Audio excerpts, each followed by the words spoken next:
One of the strange things that happens as you get older, your glasses become rose tinted. And it takes a lot of blunt honesty with yourself to finally say, no, not everything from the past is better than it is today. You know, there's a lot of good stuff in today's game, and it wasn't all paved in gold.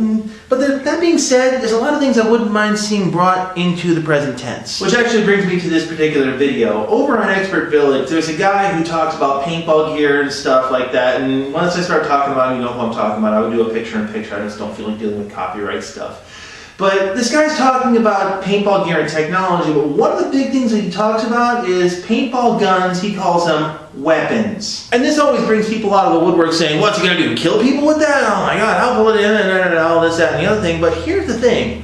I see where he's coming from with this. Punch the Wayback Machine, we're going way far back. I'm talking like beyond my time far back. Back when paintball was called the friendly war game. Back when at some fields, before you could leave the field, you had to have your exit papers filed at the front desks and presented to the person at the front gate who was acting as a guard, and you were not allowed to leave unless you presented your papers. That is so not my story. If that guy wants to tell his story, I please encourage him to do so, but that's another thing entirely. But back then, paintball was considered a war game, and all that stuff you see from the 1980s, the Nightline clips and all that, that wasn't just the press blowing it out of proportion. That was the sport of paintball saying, this is what we are. But it wasn't just a militaristic tone. There was actually some respect for the paintball marker as a weapon. Keep in mind, this is before things like barrel socks and barrel plugs were the norm. In fact, they hadn't even been really introduced. I can even say that chronographs hadn't even been introduced. So as you're walking around the parking lot and you're looking around at everybody who's in the parking lot, nobody had a barrel plug on the end of their gun. So you were trusting 20, 30, 50 guys to not be an idiot. So we as a player base started getting into some habits that to this day I still hold on to. One of them is you don't walk around with your finger on the trigger.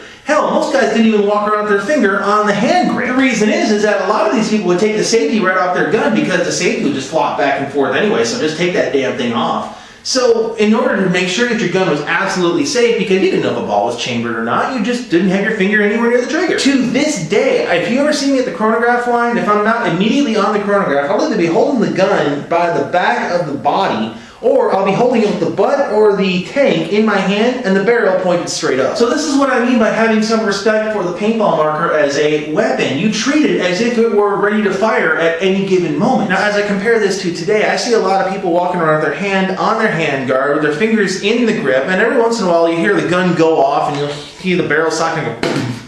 And you're just looking over at the guy and the guy's like, what is a sensitive trigger? I will grant that a paintball gun cannot do nearly as much damage as, so say, a shotgun, for example. But by the same token, it's not a bad idea to at least have a healthy respect for what you can do, at least damage-wise, to another human being with a paintball gun. And it really doesn't hurt if you have enough respect for the people around you that you're not just going to carry something around like that as if it weren't ready to go off at any given moment. So when this guy refers to a paintball marker as a weapon, personally, I don't see much wrong with that because it's just showing me that he has enough respect for what that piece of gear can do to somebody else to not just treat it as a children's toy. And I'd like to see a lot more people have the same basic respect for the gear they spend a couple $1,000s for, but you know, yeah, I've been accused of having them rose tinted before.